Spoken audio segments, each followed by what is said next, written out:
और जबकि मार पीट करी, मेरे साथ लत्ते कपड़े फाड़ दिए। ये कपड़े लड़ाई में फटे आप? हाँ। किसने पीटा? मेरी दोनों जिठानी ने, मेरे हस्बैंड ने। तो हस्बैंड क्या कहता है? वो ये कहते हैं कि जैसे मेरे माँ बाप कहेंगे ना, मैं तो इन्हीं तरीके पे चलूंगा। और जैसे मेरी भाभी कहेगी, मैं ये कह रही माँ बाप के कहने पे चलो, मैं मना ना कर रही। तो तुम भाभी के कहने पे क्यों चलते हो? न मैं भाभी की बात मानूंगा, तुझे छोड़ दूंगा, भाभी नहीं छोड़ूंगा। जब भाभी को ना छोड़ना तो मुझसे शादी क्यों करी, मेरी ज़िंदगी क्यों बर्बाद करी? यहाँ तक कि मेरे माँ बाप गरीब है, ये कैसे करेंगे, मैं कैसे करूँगी? मेरी बच्ची को मारना पीटना और यहाँ तक कि फांसी लगाने की कोशिश भी कर दी, जान से मारने का पूरा इरादा कर दिया। जब मुझे धोखे से बुला लिया वहाँ पे साहब, वहाँ जब धोखे से बुलाया तो उन्होंने अपने आदमी जोड़ रखे थे साहब, मुझ पर दबाव डाला बहुत तगड़ा उनके लोगों ने, यहाँ तक कि मुझको धमकाया सटकाया। रात को ये प्लान हुआ कि दोनों जनों को मार पीट के और इनको चोरी इल्ज़ाम लगा के इन्हों को यहाँ बंद करवाओ और इस लड़कियों को यहाँ मारो। आज हम पहुँचे हैं बुलंदशहर के एसएसपी ऑफिस पर।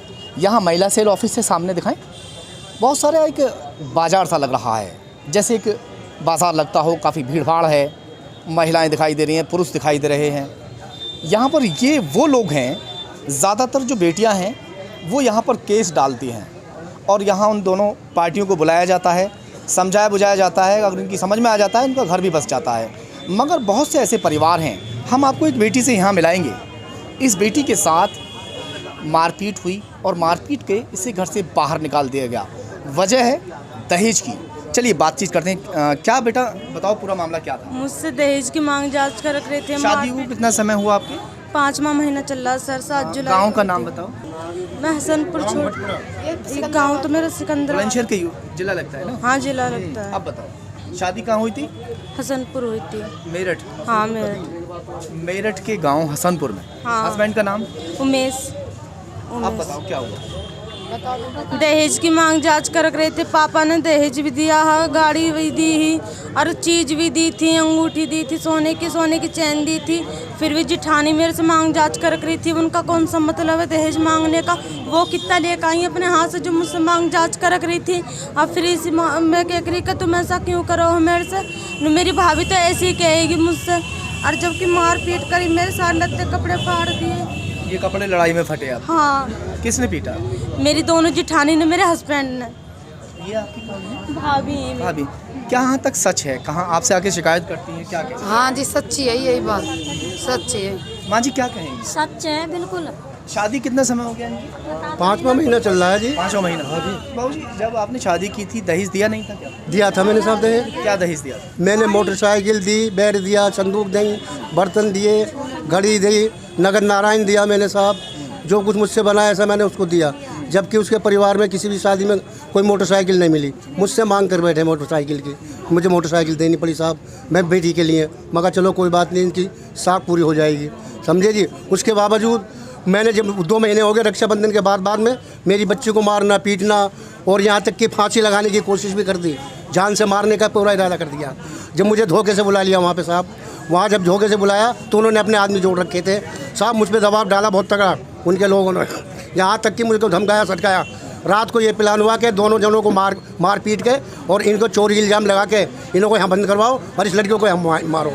लेकिन साहब हमारा किसी बाद में हम बताया कि भाई यहाँ से तुम निकल जाओ, वरना तुम्हारे साथ में बहुत बड़ा ड्रामा बनने वाला है। हम रात को दवा के बहाने वहाँ से साहब दोनों जने निकले आए, हम लड़की को छोड़ आए। मगर चलो कोई बात नहीं, मार तो देंगे ये, चलो तुम यहाँ से चलो। वहाँ हुआ क्या कि जब वहाँ से निकल जाए तो हम अपनी दूसरी बेटी के हम मेरठ जाके रुके। वहाँ एक लड़की मेरी और भी है, तो वहाँ जाके साहब जो उन्होंने पीछे से इस लड़की को इतना मारा 3-4 जने ने, इसकी दोनों जिठानी ने, इसकी सास ने और इसका जो पति है उसने, इन्होंने इतनी मार लगाई कि लड़की मार पिटा के बेचारी जो वहाँ से सीधी चौकी पहुँच गई। मुझे फिर फ़ोन करा, मैं अपने घर को आ गया। मगर चलो जो होगा आप सब में हो जाएगा। सब मार पिटाई की जो वजह है वो दहेज कम देने की वजह। दहेज कम वजह देने से। अब क्या मांग रहे हैं दहेज में? अब दहेज क्या मांग रहे हैं? अब तो साहब जी वो नू कहते हैं नू के ऐसा है कि भाई हमारे लिए 5 लाख रुपए दो और मतलब जो और जायज़ बने वो दहेज दो। अब साहब मैं कहाँ से दे दूँ इतना दहेज का? क्या करूँ? बाप अपनी हैसियत के मुताबिक अपनी बेटी को वो सब कुछ देता है जो उसके बन पड़ता है, मगर उसके बावजूद भी जो दहेज लोभी हैं उनका पेट कभी नहीं भरता। बेटी जब आप वहाँ रहे कितने समय तक रहे होंगे आप वहाँ? मैं रही वहाँ 3 महीने रही थी। 3 महीने के तकरीबन। हाँ। तो कौन कौन लोग दहेज मांगते थे? मेरी दोनों जिठानी, मेरा हस्बैंड, मेरी सास और मेरे दोनों जेठ और मेरा ससुर। अच्छा, आपका हस्बैंड क्या कहता है? आप जिठानी को और उसको सबको छोड़ो, ये बताओ हस्बैंड क्या कहता है? वो ये कहते हैं कि जैसे मेरे माँ बाप कहेंगे ना मैं तो इन्हीं तरीके पे चलूँगा, और जैसे मेरी भाभी कहेगी मैं ये कह रही माँ बाप के कहने पे चलो, मैं मना ना कर रही। तो तुम भाभी के कहने पे क्यों चलते हो? न मैं भाभी की बात मानूंगा, तुझे छोड़ दूंगा, भाभी नहीं छोड़ूंगा। जब भाभी को ना छोड़ना तो मुझसे शादी क्यों करी, मेरी ज़िंदगी क्यों बर्बाद करी? यहाँ तक कि मेरे माँ बाप गरीब है, ये कैसे करेंगे, मैं कैसे करूँगी, ये बताओ तुम। इतना देने के बावजूद भी और मांग जांच कर रहे हैं, घर ज़मीन बेच दें हम अपने। सरवाइस में तो ये चाहती हूँ या तो बिना यहाँ तक पुलिस लेकर आवे, नहीं तो फिर कुछ तुम करो अपने माँ से। बिल्कुल होगी कार्रवाई। आप यहाँ जब आए हैं तो कार्रवाई भी बिल्कुल होगी। उन लोगों को बुलाया गया है? नहीं, वो अभी तक नहीं आए तारीख पे। 2 तारीख खाली गई साहब ने। कितनी तारीख खाली गई है? पहली खाली चली गई 18 तारीख की, अक्टूबर फिर से में, दूसरी अभी तारीख नवंबर की है। हाँ, 15 तारीख। इस तरह की दबंगई है कि पुलिस के बुलाने के बावजूद भी वो लोग अभी यहाँ पर नहीं पहुँचे हैं। दोनों पार्टियों को सामने बिठाया जाता है और दोनों पार्टियों के बारे में सुना जाता है, और दूध का दूध पानी का पानी तभी होता है जब दोनों पार्टियों को सुना जाए। फ़िलहाल एक पार्टी यहाँ मौजूद है जो बेटी पक्ष है, वो यहाँ पहुँचा हुआ है और अपनी बेटी के लिए यहाँ गुहार लगाता नज़र आ रहा है, मगर दूसरा पक्ष यहाँ पर नहीं पहुँचा है। सहयोगी मोहित लोधी के साथ ज़हीर खान, खबर तहकीकात, बुलंदशहर।